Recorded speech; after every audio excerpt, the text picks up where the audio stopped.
Tyler Boyd, because if I had a bone sticking through my finger, I wouldn't even come to this job. So I winced hearing that report.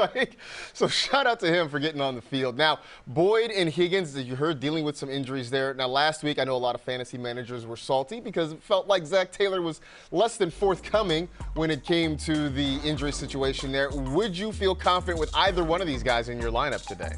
More so with T. Higgins, but even he's like a risky play after what happened last week where he wasn't on the injury report and then he played one snap. I'm assuming that if he's out there again this week, he's going to play, and the upside is really high, so I would need to have a very strong option to get away from T. Higgins. Tyler Boyd, though, I think is one you could get away from this week. He's a volume-dependent guy. He doesn't bring the same floor or ceiling of a T. Higgins. You could replace that. Plus, I feel like a wide receiver with a hand injury is just not a good combination. A guy who's asked to use his hands a lot over the course of the game. Mentioned at the top of the show, the Lions have kind of become America's favorite team. They're scrappy, they're fun, they're still clawing their way with a chance to make the playoffs. The Jets have been playing some good football as well. Judy Batista is at the Meadowlands, and here's what she had to say.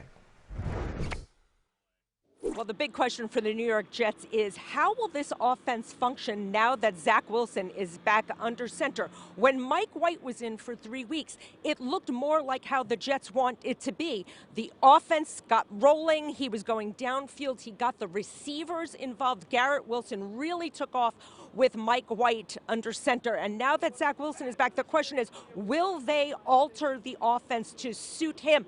I talked to an offensive lineman during the week who said he doesn't think that the offense should change now. He said, listen, there's a playbook, and Zach saw Mike White be successful with that playbook. Keep an eye on how the receivers do today.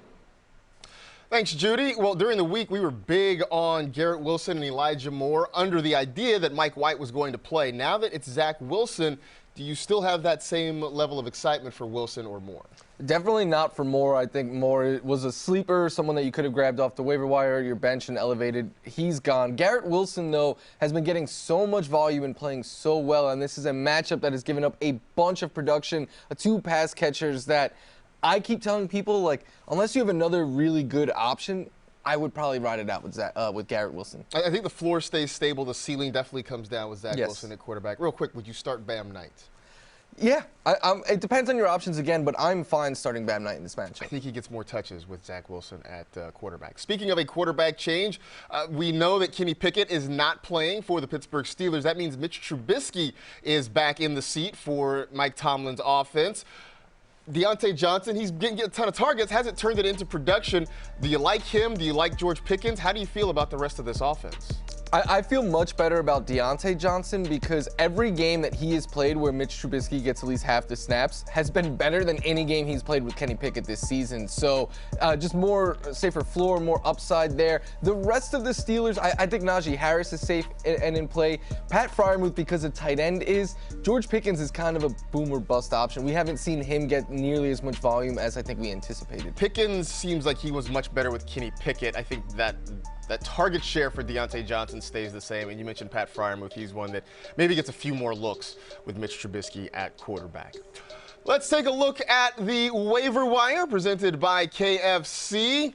Full look at some of the notable players available in more than 50% of NFL.com leagues coming into the week. Jared Goff still out there. Well, it's a tough matchup against the Jets. You mentioned Bam Knight going against the Lions. Jamison Williams, not sure how much I like him on the road against the Jets today. Darius Slayton, who's been quietly having a pretty steady season for the Giants. He's got the Commanders. Michael Gallup on the road to Jacksonville. Evan Ingram, who had a huge blow-up week last week. Surprised he's not on more rosters right now. Greg Dulcich with a great matchup against the Cardinals. And Cade Otton, who's been getting some looks from Tom Brady going against the Bengals today. But if you're picking a waiver wire hero, you looking there or you going off book?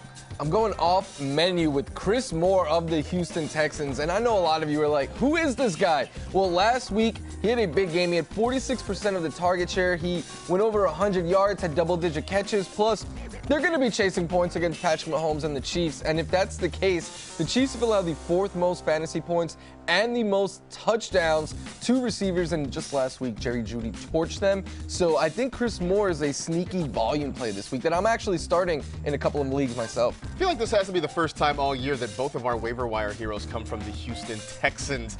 I'm going to go hashtag Rex in the flex. Rex Burkhead, I think, is back in play this week. Haven't really talked about him since week 1 when he got all those touches over Damian Pierce. But with Pierce out, with Benjamin having been released, this backfield is down to Rex Burkhead and Dare Ogunbowale. The reason I like Burkhead is because I'm expecting the Texans to be chasing the points and the Chiefs in this one, which means Burkhead gets opportunities as a pass catcher. I think Ogunbowale is more of the straight-up runner, but I think he sort of gets game scripted out, and it's going to be Burkhead who gets those opportunities.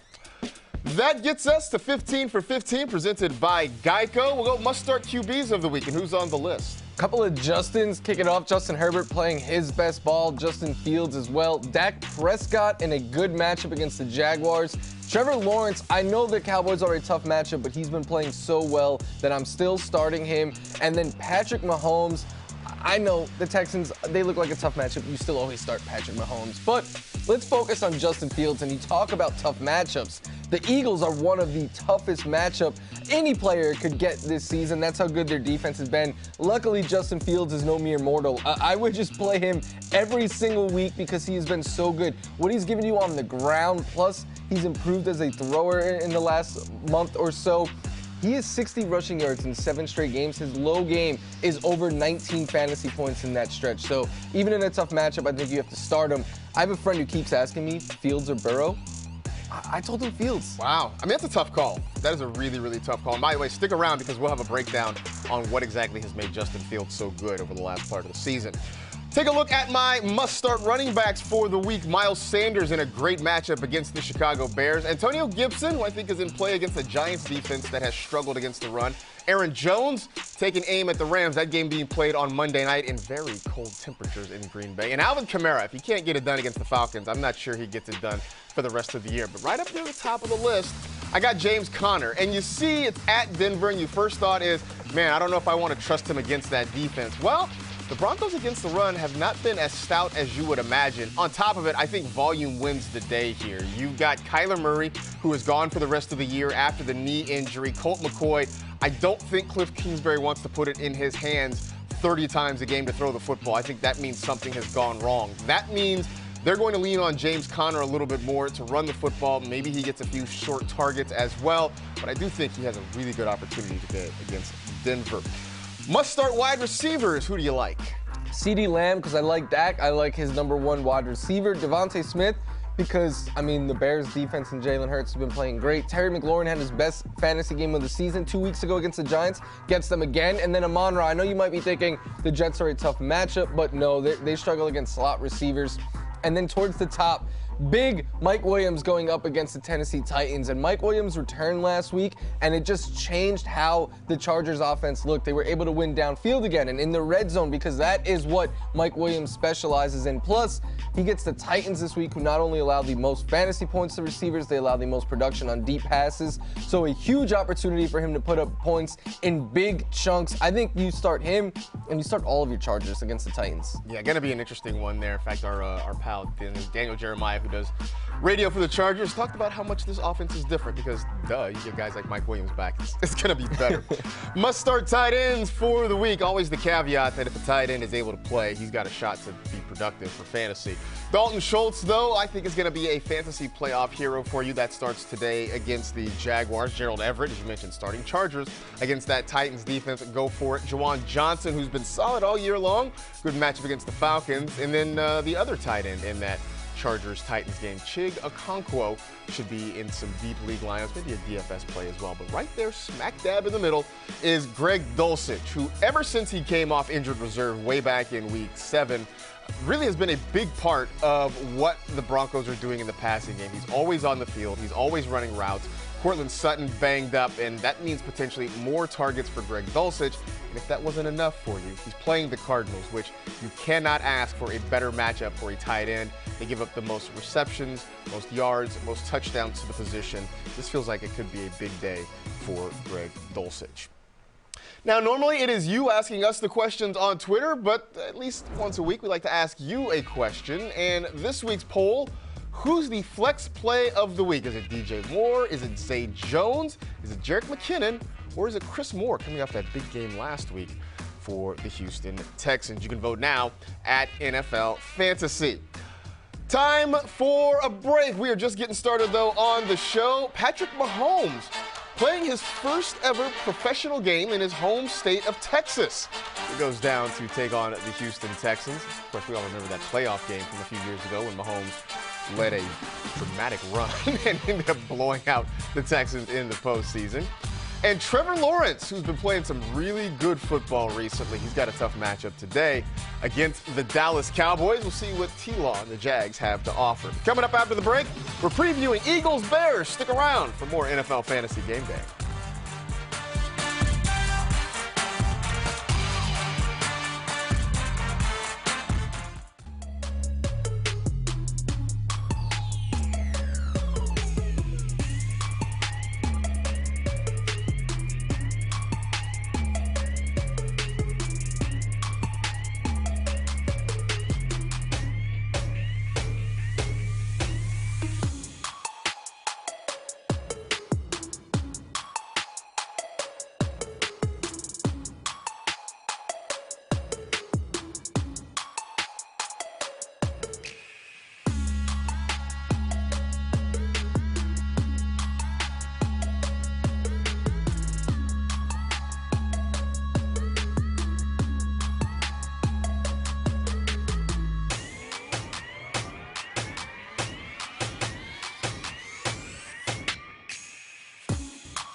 Zach Wilson back in the starting role today for the New York Jets, trying to keep pace in the AFC East. They've got a game against the Detroit Lions. We'll see if he can keep his pass catchers involved the way Mike White did for the last couple of weeks.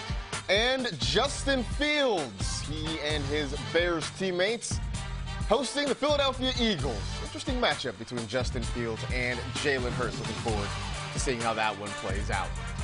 Welcome back to NFL Fantasy Game Day, presented by Geico. I'm Marcus Grant. Here's Michael F. Florio. And, of course, you can keep sending us your questions on Twitter at NFL Fantasy. And let's get to a couple of them right here. This first one from Sub-Dub-Zero. Who do you bench between Miles Sanders, Saquon Barkley, and Tony Pollard? One, apparently you love NFC East running backs. Two, this is also a little bit of a flex. Yeah, this is probably the hardest question we're going to get asked all day. Tony Pollard's a must-start for me. I think, is it crazy to say Saquon is the one that sits there? Maybe. I don't think it's crazy. He's the one with the least good matchup, I think is the best way to say it. So yeah, maybe it is Saquon Barkley. For me, Sanders is absolutely a must-start. So, yeah, maybe Sanders or maybe Barkley is the guy that gets left out. This one, Swift or Najee Harris from Colton?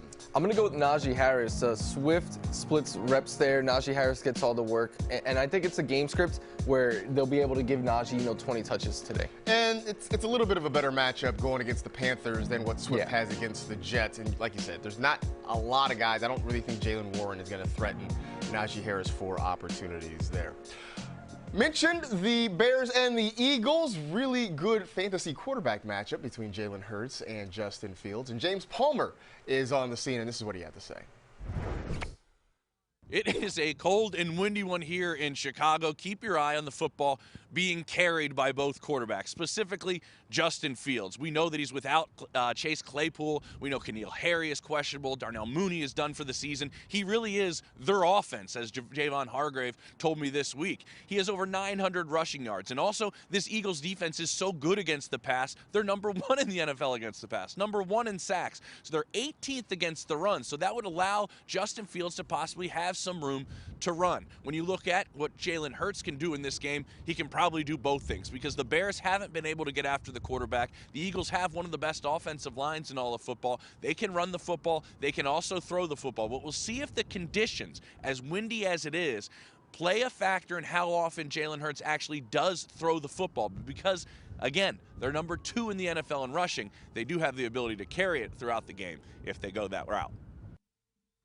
Justin Fields is carrying a lot of fantasy managers into the playoffs and hopefully to a fantasy championship. And our researcher, Joel Smith, broke down exactly what it is that's making Justin Fields so successful lately. First up, Fields' scrambling ability. Miami lines up in a cover 1 man look here with a spy on 3rd down. Fields should recognize man coverage based on all 3 corners lined up right on top of their receivers with their eyes directly on their guy, along with the fact that in pre-snap motion, number 21 will follow tight end Cole Kmet. Running man against scrambling quarterbacks is failure waiting to happen. Number 45 is trying to spy, but is having the worst time of his life out there, just attempting to keep up with Fields. The defense turns their backs in man coverage, allowing Fields to escape and pick up another easy first despite the initial pressure in the pocket. So why is Fields' passer rating improving so much? Chicago has been running more and more play action throughout the season, helping scheme up more open receivers. The middle linebacker has to honor the run as Fields and Montgomery flash the prolonged fake. As he's creeping down, Dante Pettis is able to get behind the linebacker's zone, and Fields slings it right in the hole for a 15-yard gain. Justin Fields could be the key to a fantasy championship as he goes from a late-round draft pick to a rising star. It's time for Who Scores, presented by DraftKings Sportsbook. By the way, excellent breakdown by Joel. For the whole thing, you can go check it out on our Twitter account at NFL Fantasy. Also, give him a follow, right? Make sure to give Joel a follow. Absolutely. FF_Smith. Smith with a Y, by the way, that is.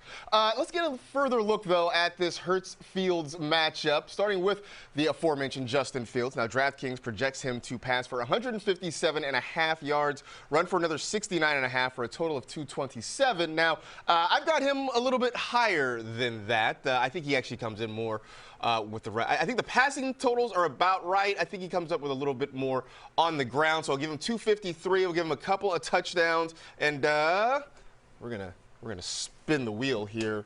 Except I have to learn to touch it with one finger because that's what I always get yelled at about. 22 fantasy points for Justin Fields here because, as you heard James Palmer say, he is the offense. And yes, maybe you get somebody else running the football. Maybe he throws the ball to Cole Kmet or someone like that. But this is really going to operate on Justin Fields' ability to make plays, especially in the running game. It's why he has been so successful for the Bears and for fantasy managers. And as much as the Eagles may scheme to try to take him away, right now he's just playing really, really good football. On the other side, DraftKings projects Jalen Hurts to pass for 225.5 yards and rush for another 47.5. Where do you have him? Yeah, the numbers are much higher right now. I have Jalen Hurts going for 220 passing yards plus 60 on the ground, so that's a total of 280. 2 passing touchdowns plus 1 on the ground, so 3 touchdowns for him there. And then that equates to about 29 fantasy points. I know that sounds like a lot, but it's pretty much an average game for Jalen Hurts, who is the offense for the Eagles. Plus, the Bears are a really good matchup. They struggle in the secondary. They are so banged up there. Adam Rank says they're playing high schoolers or something like that out in their secondary. And then they've been ran all over all season. And yeah, Miles Sanders can go out and have a good game in his own right, but that doesn't mean they're not going to run with Jalen Hurts. So I think if maybe you played Kirk Cousins yesterday or Dalvin Cook, Josh Allen, and you need a big day, if you have Jalen Hurts on your roster, it's not over yet because he could easily go out and match or exceed what those big performers did yesterday. I'm one of those folks who had Kirk Cousins, so I would like for Jalen Hurts to maybe tone it down a little bit. That's just my own personal wishes there. Get in on the hottest sports action for your shot at cold hard cash with DraftKings Sportsbook. Bet on your favorite sports all season long and gear up for football season. Right now, new customers can get a special offer when they sign up using promo code WHOSCORES. Time for a break. It's Travis Kelce getting ready for his team's game against the Houston Texans. I'd like for him to have a normal day today, not a Kelce day. Just like a regular, like average person. Yeah, give me like 10 points. Okay. I'm facing him in, I think, 2 weeks. Well, we'll see what happens there. Garrett Wilson, we'll see what he offers with Zach Wilson back at quarterback. He's been really good the last couple of weeks. We'll see if that continues. We are recapping the Saturday slate of games. That's coming up next on NFL Fantasy Game Day.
It's always up for debate, but as of this moment, Jalen Hurts very well could be your fantasy MVP. He certainly means a lot to the Philadelphia Eagles, and they are in Chicago to take on Justin Fields and the Chicago Bears, matchup of top fantasy quarterbacks here in Week 15. Then there's Tony Pollard, who has been a fantasy favorite, likely a mid to late round draft pick, who has done some really good things for both the Cowboys and a lot of fantasy managers. They are down in Florida to take on the Jacksonville Jaguars. Interesting game for both of those ball clubs. Welcome back to NFL Fantasy Game Day, presented by Geico. I'm Marcus. He is Mike. We are still taking your questions on Twitter at NFL Fantasy. In fact, we will dive into a couple of them right here. This one from Michael, who wants to know Zeke, Etienne, Swift, or Jamal Williams. Pick three. So basically, which one of those four needs to be on the bench? I think Jamal Williams. If he doesn't get a touchdown, you're looking at single-digit fantasy points. I don't love Etienne or the matchup this week, but I'd rather take a shot on the two others than both of the Lions running backs. Yeah, I don't want to have both Lions running backs in my lineup, so I'm with you. I think you sit Jamal Williams. Worried about Zeke. I had him as a beware this week, but just to sort of diversify the lineup, I think Williams is the guy who sits. This one from Dante. Should I trust Mike Evans, who's burned me the last few weeks, or go for the target volume Chris Moore should get today? So basically, Mike Evans or Chris Moore. I've seen this question in more than one place this week. I'm going with Mike Evans. Look, it's no stats, it's just vibes. He continues to be like almost catching a long touchdown each week. Eventually, one of those are going to connect. I'm gonna go the other way. I'm gonna say Chris Moore. I think you swing for the fences here. That was my advice on Fantasy Live, and I think a lot of target volume's coming because I expect the Texans are gonna be playing from behind. So we had a Saturday. Actually, let's look at the early game injuries to monitor. I'm getting ahead of myself here, but we know Mike White is out with a rib injury. Kenny Pickett inactive because of a concussion, but Trevor Lawrence will play, as will Kadarius Toney. First time we've seen him in a few weeks. DJ Moore active for the Panthers. Juwan Johnson should be a go for the New Orleans Saints. And a look at the late game injuries to monitor. Josh Jacobs expected to play for the Raiders. Ramondre Stevenson is questionable. Jacoby Myers should be good to go out of the concussion protocol. Marquise Brown dealing with an illness but expected to go for the Cardinals. Tyler Boyd, T. Higgins, we talked about earlier, both expected to play for the Bengals. On the other side of that game, though, Julio Jones not expected to suit up for the Buccaneers. Now, we can talk about that Saturday triple header that you saw on NFL Network. A whole lot of interesting games. Let's take a look at sort of what went down because three very different games. We'll start with the Colts and the Vikings. Skol, the chant going up, though they weren't too happy at halftime, down 33-0. But the comeback on, little dump off to Dalvin Cook. He does the rest of the work, making folks miss and running away from the pack on his way to a 64-yard touchdown.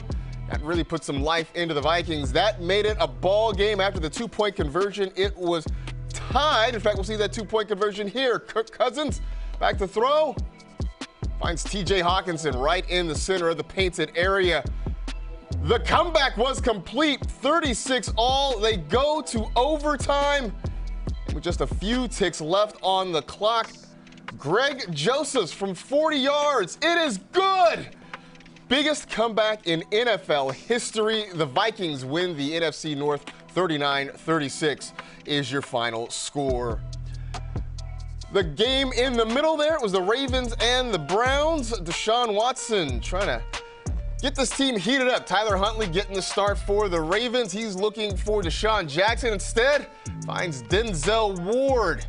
Yeah, not too much to get excited about there. Deshaun Watson, though, able to hit his intended target. Donovan Peoples-Jones scoots into the end zone for a 3-yard score.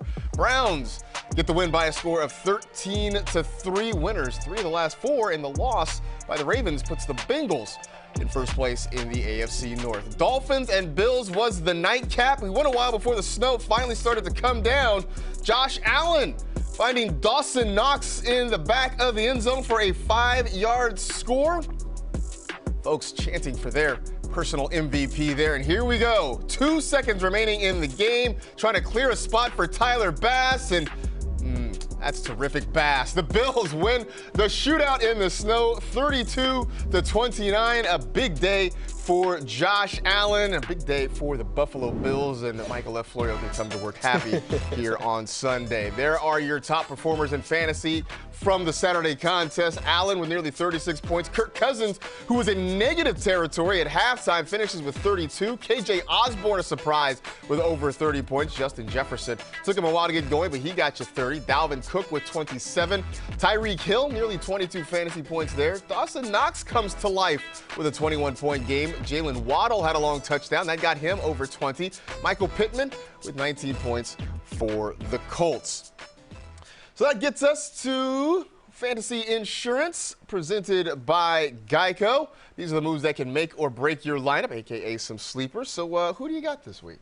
I have Chig Okonkwo, the tight end of the Tennessee Titans, who has been playing really good football as of late. He has at least 5 targets in 3 straight games, which stands out to me. He's coming off of career highs because he's a rookie in targets and catches last week, plus no Treylon Burks in a game where I think the Titans will actually be forced to, throw the ball and put up some points against the Chargers. You can make an argument their tight end, their second tight end, is their best deep threat on this offense. So he's someone that I streamed last week. week, and I'm just riding with him again this week. It's been nice to see him pick it up here in the later part of the season because we need help at tight end. I'm going with Brian Robinson, and earlier in the show, I had Antonio Gibson as a must start on my running back list. I think Brian Robinson very much in play as well. He ran for 96 yards when these teams played a couple of weeks ago. The Giants' run defense hasn't gotten any better, so I think both Washington running backs are in play. Maybe a big game from the man wearing the oversized hat. That'll get us to a quick timeout here on NFL Fantasy Game Day. A.J. Brown, he and the Eagles getting ready to set up shop in Soldier Field to take on the Chicago Bears. We'll see how much throwing is actually involved in what could be a cold, windy day in the Windy City. And Ezekiel Elliott, I mentioned sort of a beware on him today, but he could find his way into the end zone, which would make his day a whole lot better. We'll see what he and his Cowboys teammates have up their sleeves against the Jacksonville Jaguars. We got some burning questions coming up. Stick around for more NFL Fantasy Game Day.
Trevor Lawrence getting loose. The Jags wearing the All Blacks today against the Dallas Cowboys. And we'll see if T-Law can stay hot. We're playing some really good football over the last few weeks for this Jacksonville football club.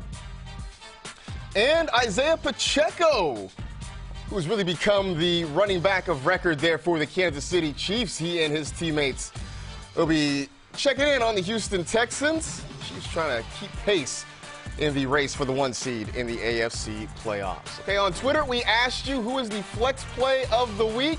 Speaking of the Kansas City Chiefs, is that Jerick McKinnon? He's leading the way there. I would disagree with the poll voters, but that's just me. I feel like that is sort of hanging on to that big game that McKinnon had where he caught a couple passes. It felt very matchup because the secondary, it's so hard to pass on them. So then you're just like, hey, we have a running back here who I can like flip the ball overhead to. Yeah, this feels like more of an Isaiah Pacheco game, but you never really know when it comes to that Kansas City Chiefs offense. Of course, you can send us your fantasy questions on Twitter at NFL Fantasy. You see we had the poll there, but let's get to some of your questions here. This one from GQ. Pacheco, as we just saw, or T. Higgins in a full PPR. Hard to trust Higgins.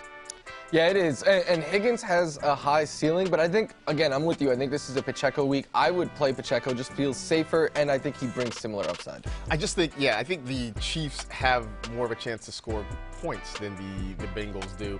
I do like Higgins this week, and I think it's not hard to trust Higgins. It's sort of hard to trust their coaching staff, I think is where you mean there. But I would go Pacheco in this one. Next one from Jay. J plus, J star, I don't know. Akers, Boyd, Patterson at the flex, Fields or Herbert at quarterback. I would go with Cam Akers there at the flex. I'm off of Patterson, and Tyler Boyd has a hand injury, which is hard for a receiver. The quarterback one is so tough. I keep saying I would never sit Fields, but that's one where I would. I really like Justin Herbert this week. Akers for me easily amongst the flex options, and probably Herbert because I expect a lot of passing and a lot of offense for the Chargers today against the Titans. Talked about this Cowboys-Jaguars game, and really intriguing for both sides there. Bridget Condon has the latest. The Cowboys have a chance to clinch a spot in the playoffs today. They can do it with a win here in Jacksonville. A couple things to keep an eye on. T.Y. Hilton, the new wide receiver for the Cowboys, is expected to play today. How much he will play is the big question. But don't forget about the two-headed monster they have in the run game in Ezekiel Elliott and Tony Pollard. Pollard's 10 touchdowns since week 8 leads the NFL. On the other side for the Jags, Trevor Lawrence has not thrown an interception in 5 straight games. Wide receiver Christian Kirk has 7 touchdowns this season, all coming in the red zone. Thank you, Bridget. That gets us to burning questions, just a couple this week. We'll start with that Jaguars game. Evan Ingram, coming off a huge week last week, was his big Week 14 game a fluke?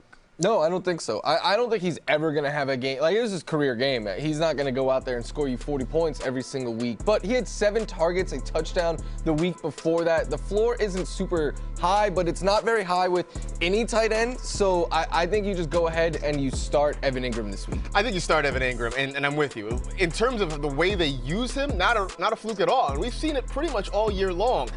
You're not going to get, what was it, the 30, almost 40 points or whatever it was he gave you last week. That's not going to happen. But in terms of how he's getting targeted, that absolutely is not a fluke. That has been the case for a while.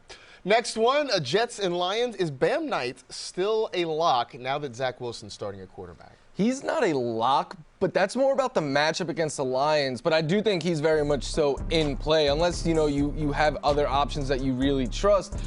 Bam Knight has been getting a lot of volume as of late. Even with Michael Carter returning last week, he led them in snaps and carries.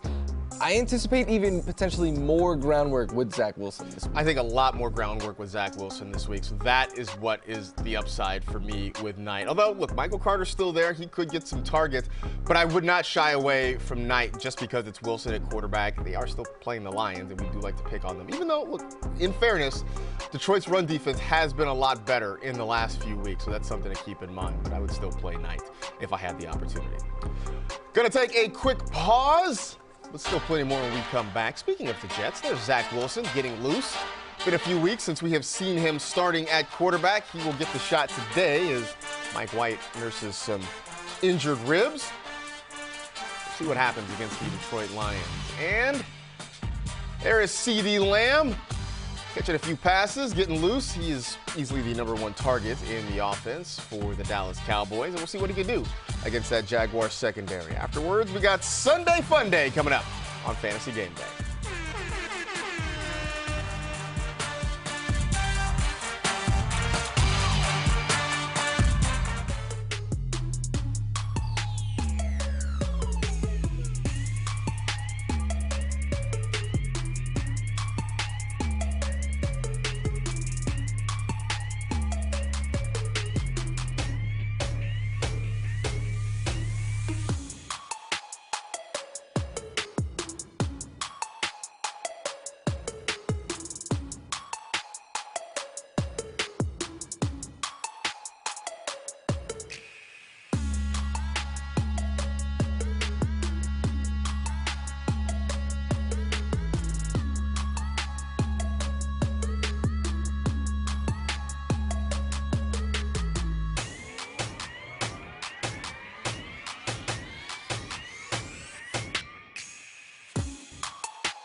Patrick Mahomes back in his home state of Texas.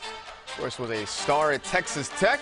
Now leads the Kansas City Chiefs into Houston to take on the Houston Texans. Now, I know a lot of you out there wonder what it's like to play in a fantasy league here at the NFL, and Rachel Bonetta gives you a look at just how that goes down.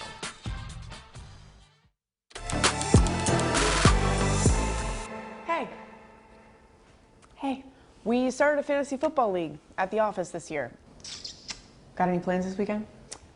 I don't know, somebody kicked me out of the playoffs this week, so I don't have a lot going on, you could say.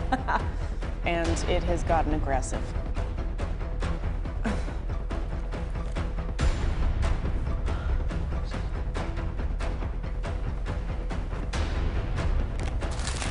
That's for not giving me Christian McCaffrey when I asked nicely.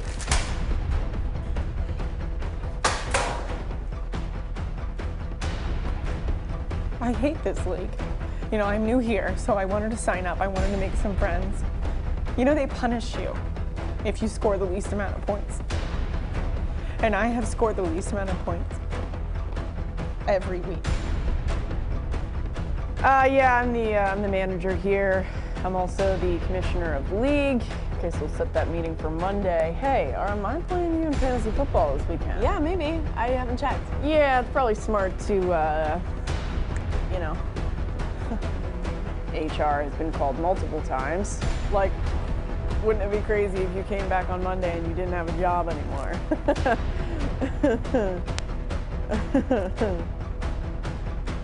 Yeah, I didn't care about this before, but they're going down.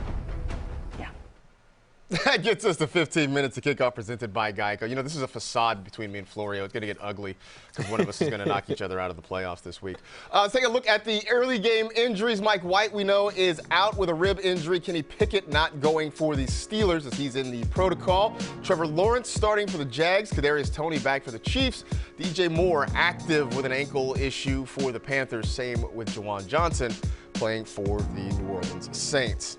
Back here on NFL Fantasy Game Day, presented by Geico. I am Marcus. He is Mike. You can keep sending us your questions now until the end of the show. Aaron Tanby answering a bunch of them because he doesn't like peas. But in the meantime, let's get to a couple of them right here. This one from Margaret, who asks, for running back, which two between Leonard Fournette, Antonio Gibson, or Bam Knight? I think I sit Antonio Gibson here. We're getting a lot of Brian Robinson as well. It's really close. I still can't find myself to get away from Leonard Fournette. Yeah, as much as I love Lenny, I think I sit him. I like Gibson. I definitely like Knight. I think we're both agreed on Bam Knight for sure. I think I go Gibson and Knight as the two to start here. Next one from Matt. Superflex position where a quarterback touchdown is worth 4. Do I start Deontay Foreman or Desmond Ridder making his first NFL start? Look, in most formats, I would say sit Ridder, but it being QB versus running back, and a running back with a low floor in Deontay Foreman, I think I take the shot on Desmond Ridder. I think I take Ridder too. I had Foreman very much as a beware this week, so I think I start Desmond Ridder over Deontay Foreman in this one. All right, it is Sunday Fun Day time. There it is. We got the air horns here as we go through some of the superlatives as we head into the rest of Week 15. So let's start with today's top scorer, and that will be... I projected him for 29 fantasy points, and the upside's way higher. Give me Jalen Hurts, who can get it through the air and on the ground in a great matchup against the Bears. And yes, the Eagles, the Bears defense is nothing to scare us away from, but the Bears offense could put up points in their own right with Justin Fields being Justin Fields. So that could keep Jalen Hurts having to throw a little bit more, having to run a little bit more. One, I think he has a big game, and two, I'm very hopeful that he has a big game because I need it in some fantasy leagues. Oh, there you go. I'm going to go with Hurts' teammate, Miles Sanders, and we saw him last week against the Giants go for a career high in rushing yards. I don't know if he does that against the Bears, but I do think a big day is coming. I think he can run for a touchdown, maybe catch a short pass and take that for a score as well. I just think this is going to be a big game on the ground for Philadelphia, and Miles Sanders is going to be a big part of that. Over to our must-start quarterback of the week. Who's the guy that you got to have in your lineup? Justin Herbert, not Fields. I said earlier I would start Herbert over Fields, and I would start Herbert over most quarterbacks today. In the last 3 weeks, he's been averaging 325 passing yards per game, 21.5 fantasy points per game ever since he got Keenan Allen back. Now he has Mike Williams back as well. And the Titans, they've allowed the second most fantasy points to quarterback, the most to receivers, the most big plays. I think this is a really good game for Justin Herbert and co. Definitely like Justin Herbert this week. Also like Dak Prescott as a start this week. You know, the Jaguars have been pretty good against the run. I know their recent numbers don't necessarily show that, but they had a big blow-up game from Derrick Henry. That's going to happen to a lot of people. The secondary has been an issue all year long, though. And the Cowboys, well, they've been so-so throwing the football. They are starting to get better. I expect a lot of Dak to CeeDee Lamb. I expect some Dak to Dalton Schultz. Either way, I think Dak Prescott belongs in your lineup. Let's go to the running backs. Who is a must-start running back for you this week? Alvin Kamara, who, last year you'd be like, yeah, obviously, but now a lot of people are wondering what to do with him. And I get it. He has been struggling, but he has topped 17 fantasy points in 3 of his last 4 games against Atlanta. He struggled against them week 1, but he left due to injury there. The Falcons, they've allowed the 3rd most total yards. You can get them on the ground. Plus, Alvin Kamara just has a track record of success, and Dennis Allen, their head coach, came out and was like, yeah, we need to start using this guy better. And every fantasy manager everywhere was like, duh. I wonder if they watched old game tape from like last year. They're like, I wonder who that 41 guy is. We should get him on our team. Surprise, he already is. I like Joe Mixon this week. And I know last week we saw Mixon, and we saw a lot more Samaje Perine than I think people anticipated. But I still think this is Mixon's backfield. I think he gets plenty of opportunities. He catches the football maybe occasionally as well. And the Bucs, maybe not the same team defensively that they were early in the season, or certainly that they were last year. I think the Bengals actually put up a lot of points on Tampa Bay today.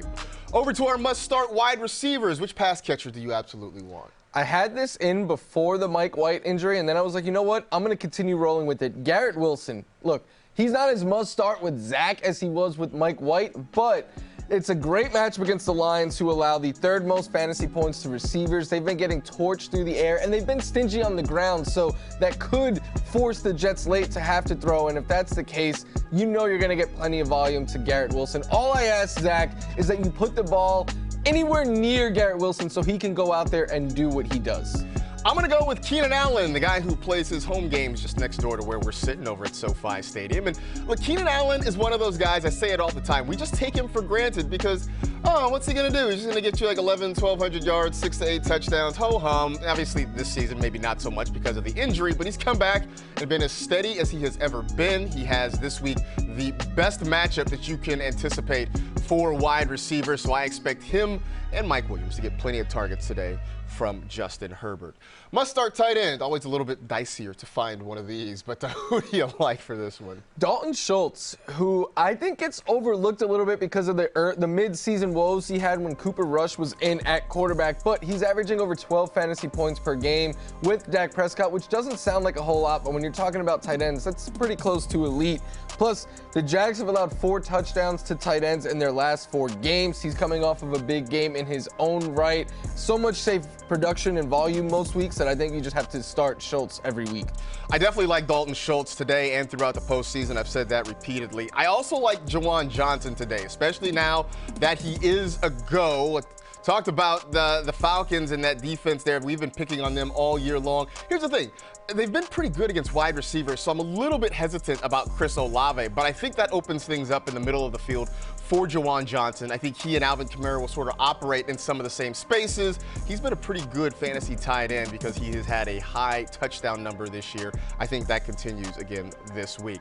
Looking at defenses that we have to start, who is your must-start defense for the week? The Chiefs defense, and I know the Texans came out last week and they played better than we anticipated, but I don't expect that to happen each and every week. And prior to last week, the Texans were giving up like 19 fantasy points per game in the last month. It was by far the most in the league. So not only have the Chiefs defense been playing better, but the chance to just have like a performance that it changes your whole week. Not many defenses could do that. When you play the Texans, you have that opportunity. Absolutely have that opportunity. For me, I'm going to go with the Denver Broncos defense as the must start. And look, you're probably starting them anyway, considering how good they have been. But now they get a Cardinals offense that is without Kyler Murray, that really is kind of struggling to put things together consistently on offense. So I think the Broncos really try to lock down. They try to get some pressure on the quarterback, see if they can force some turnovers. I did say that I like James Conner. I think both things can be true, that Conner can have a decent game on the ground, and the Broncos can still have a decent day fantasy-wise. That gets us to our bold predictions for Week 15. If we're going to get nuts this week, what are we going to do with it? I've spent a lot of time talking up Justin Herbert and Justin Fields in this show. Why not merge them together and say that those two who are playing each other today will be the top 2 scoring quarterbacks in Week 15? And that seemed a lot less crazy before Josh Allen and Kirk Cousins each dropped over 32 fantasy points. But if any 2 quarterbacks could get you 36 each in a game, it's Jalen Hurts and Justin Fields because of what they give you with their legs. Each of them can rush for over 100 yards. And it wouldn't be crazy at all. Would not be crazy at all. I'm also going to say Greg Dulcich has a pair of touchdowns for the Denver Broncos. I talked about him as a must-start tight end earlier in the show, and I think he's a guy who's going to get plenty of targets. We've seen it all season long, and I don't even really care so much that it's Brett Rippon at quarterback potentially for the Broncos today. I think it is going to be a situation where Rippon knows where to get the ball. He's going to get it to Jerry Jeudy. He's going to get it to Greg Dulcich, and the matchup is absolutely incredible for the Broncos rookie tight end today. All right, we asked the question earlier in the show, who is the flex play of the week? So we do that right now. And, well, Jerick McKinnon is your winner. Surprising. He would be last for me of those 4, but hey, the voters disagree. The voters disagree. I was surprised. I thought maybe like a Zay Jones. I didn't like DJ Moore this week because I just don't like the matchup for him. But Jerick McKinnon is not the guy that I would have thought. Chris Moore, I thought, would get a little more love, too. Same. But maybe it's just... I'm surprised DJ Moore's in last, though, just being the big name that he is. Yeah, maybe it's just the stink of the Houston Texans offense that is on him right now. Last thing before we get out of here, who is somebody that maybe we haven't talked about enough either on this show or during the week that deserves some love today? I think someone we haven't talked enough on this show, we have talked about him a lot this week, is Zay Jones, and he was the runner-up in that poll. But in the last month, he's averaging over 10 targets per game, actually 4th most targets amongst wide receivers. 3 of those games, he scored at least 15 fantasy points in, 2 of them over 21. Even in the one bad game he had, it was because of drops. Like, they continue to go to him, and if Trayvon Diggs is on Christian Kirk, that could mean even more volume going Zay Jones' way. And I just want to say one more time, I just have this sneaky feeling that Mike Evans is catching a long touchdown today. So I would play him as well. Yeah, I definitely like the Christian Kirk angle. I think he deserves some more love because we've been very big on Zay Jones, Evan Ingram, et cetera, et cetera. I'm going to look ahead to Monday night here because I don't think we've talked enough about Aaron Jones recently. I had him on my list as a must-start running back for the week. When we've talked about the Rams, we have focused so much on how poor the offense has been. And I think we've sort of ignored the fact that defensively they have had their issues as well, especially against the run. They haven't been great against the pass either. So I think this is a situation in what's going to be a very cold weather game. They're saying temperature in the single digits there in Green Bay on Monday night. Yeah, our pal Maurice Jones-Drew, he was in Buffalo last night for that game. Then he has to go to Green Bay where he's the radio voice of the Rams. So it's just going to be a cold weekend all around. As a guy, look, he's from Northern California like I am. We don't really do that. Like, if it gets below, like, the mid, low 50s, like, we're sort of out. So poor MJD. We wish you the best of luck. Also, somebody that we need to give some love to, Lionel Messi and the Argentina national football team, the soccer team. They win the World Cup on PK's thrilling game against France. So shout out to Argentina. They are the world champions. And I will tell you what, Florio, I know that you're not a huge soccer guy, but the 2 stars came to play today. That was, as someone who doesn't know really much about it, that was a fun game to watch. A lot of fun. Leo Messi, in what could be his last World Cup, goes home a champion. Kylian Mbappe had a great game. We'll see France, I'm sure, in 4 years back at it again.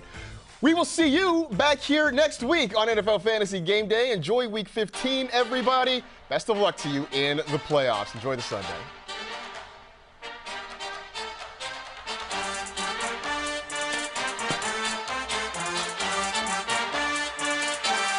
Sit down, Pollard on the edge. King, he tiptoes out of the tackle and sideways slides in for 6. 2nd and 11. Lawrence looking deep in the end zone. Ingram holds on. Touchdown! What a catch!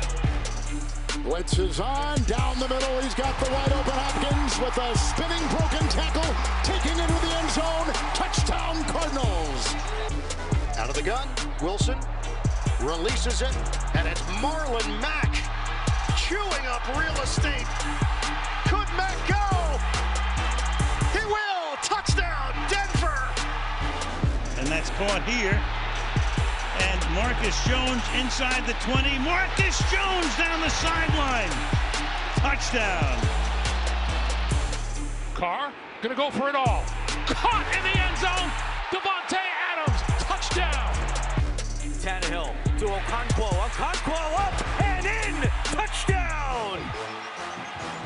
Late switch by Herbert. Out of the pocket, two receivers this side. Williams, feet down. Touchdown. Mike Williams. Burrow to the end zone. Touchdown. Jamar Chase. It's third down. Underneath. And touchdown, Rachaad White.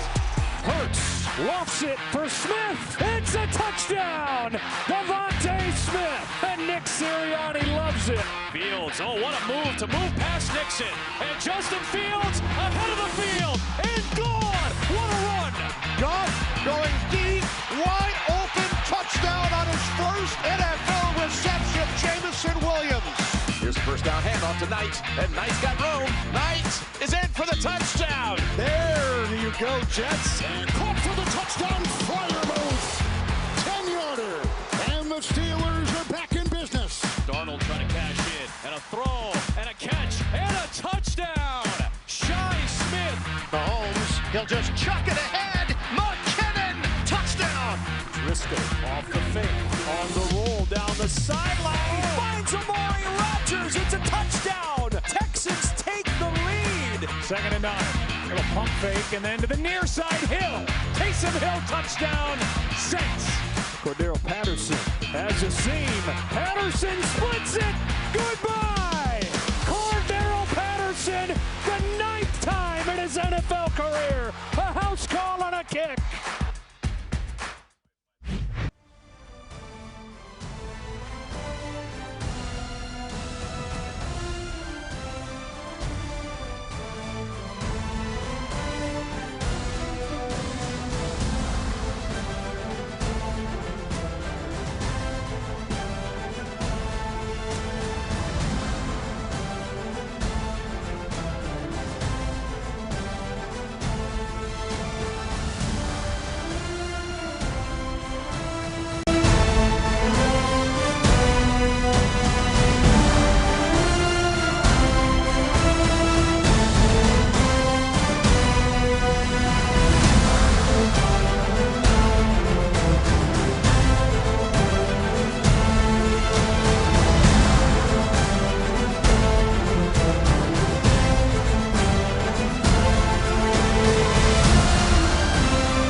3rd down and 8. Prescott looking, going deep. It is caught for a first down.